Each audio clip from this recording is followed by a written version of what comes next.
Okay. The basic problem is vis-a-vis New Delhi. Kashmir is not an issue of good governance or bad governance. Okay, it is an issue of a political settlement. Where is the settlement? Let me get other views. Yes, Praveen. The first thing I want to say is I think there is one and only one issue that any responsible politician in Jammu and Kashmir should be talking about today, which is how to stop kids from getting killed. There are ways and things we can do. And I find it dismaying that there is always this long political scoring of points. You know, either there will be Azadi or there will be this or then the problem will stop. I think it's grossly irresponsible into a generation.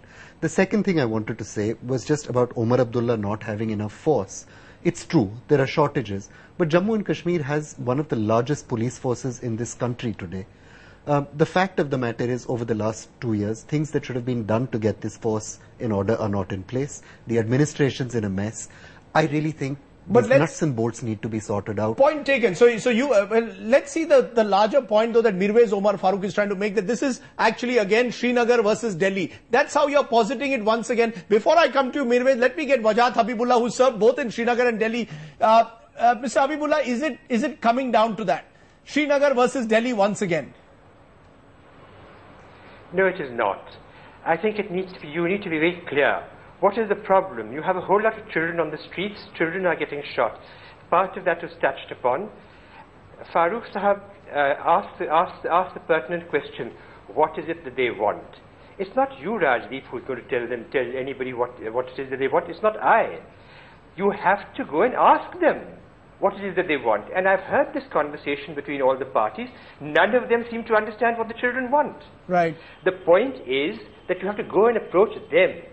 You have to go to their homes, go and meet their parents, the healing touch. Society. What has happened there is a huge gap now that has developed between the political leadership and the youth. Between the youth and their own older citizens. But I'm just wondering, there's a generation gap that has developed. Please also remember, Rajdeep, that this is a generation which is on the streets now, which has seen nothing but violence in their time. So using more violence against them is only going to exacerbate the situation. What is needed is that there's a bureaucracy there, there's a political leadership there, there are all the elements of government there.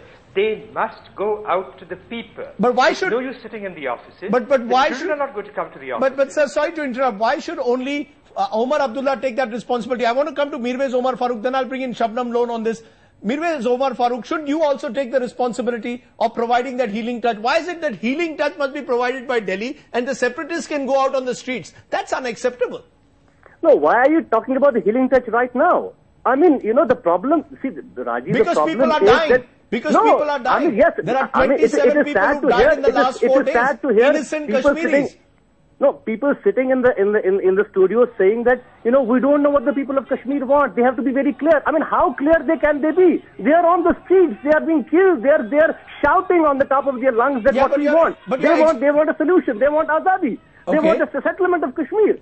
So, I mean, you are not ready to accept it. What can I do? And especially, you know, I mean, coming to what Mr. Swami has been saying, the responsible leaders, where are your responsible leaders right now? Okay. Where are they? They can't face the people. They cannot come out. I mean, we have been confined to our houses for the last 1 month. I'm not being allowed to come out and even pray at the mosque. And then you are telling the Hurriyat to come out and bail you out of trouble. This is exactly the problem in New Delhi. When you have fire in Kashmir, people are dying, you come and say, let's talk, let's have a discussion, we'll talk about Kashmir. And when so-called normalcy is returned, you become complacent and say, well, what is the problem? There are tourists coming in, there is money coming in, the government of India is announcing packages. What is this? I mean, see, the problem is, no, Rajiv, listen to me, give me some time, to explain. It's very important because people are dying. And what approach is the government doing? They are sending more troops.